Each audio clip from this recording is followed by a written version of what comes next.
तो सलार के final release trailer ने अपने ब्लडी वॉयलेंस से भरे स्वैगी कंटेंट से पूरा इंडिया हिला दिया है। बट थिएटर्स में सिनेमैटिक चरम सुख देने वाले और जो माइंड को शेक करने वाले सलार के ट्रेलर के डिटेल्स निकल के आए हैं, वो डेफिनेटली सलार जैसे मासी डायनासोर को सबसे फास्ट 1000 करोड़ छापने वाली मूवी बनाएगा।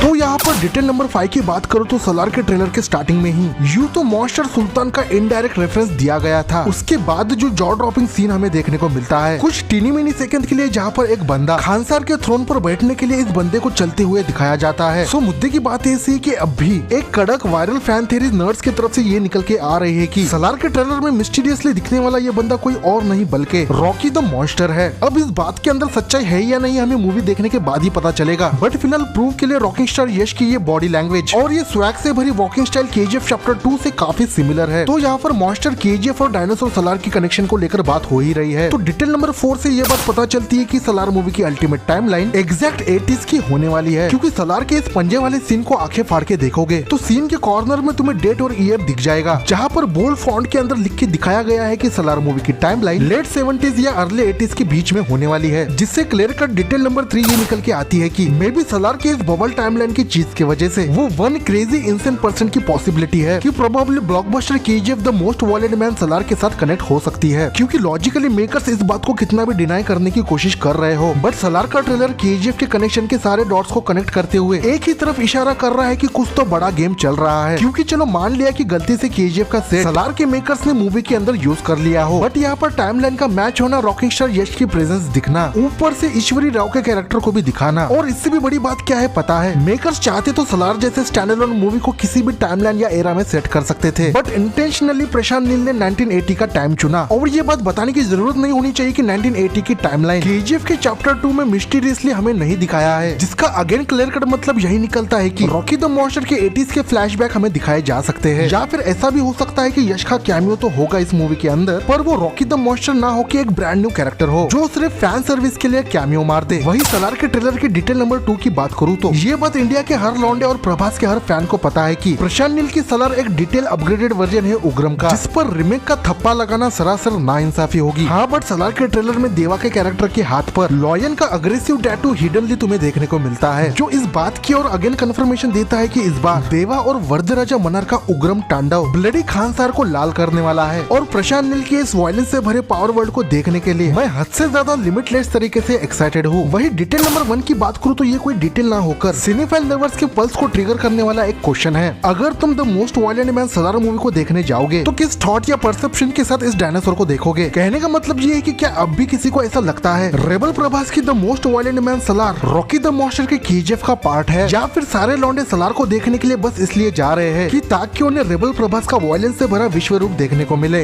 इस पर तुम्हारी जो भी ऑनेस्ट ओपिनियन है बिना इमोशन में बहते हुए कमेंट करके बता सकते हो। तो इसी बात पर जीबीएफ का ये वीडियो तुम्हें दिल पे लगा हो तो लाइक, शेयर और सब्सक्राइब करना। ज्यादा बात करनी हो तो इंस्टाग्राम और एक्स पे आ जाना। तब तक मैं मिलता हूँ किसी नए कंटेंट के साथ। Take care, goodbye. तुझे कोई हाथ नहीं लगा सकता।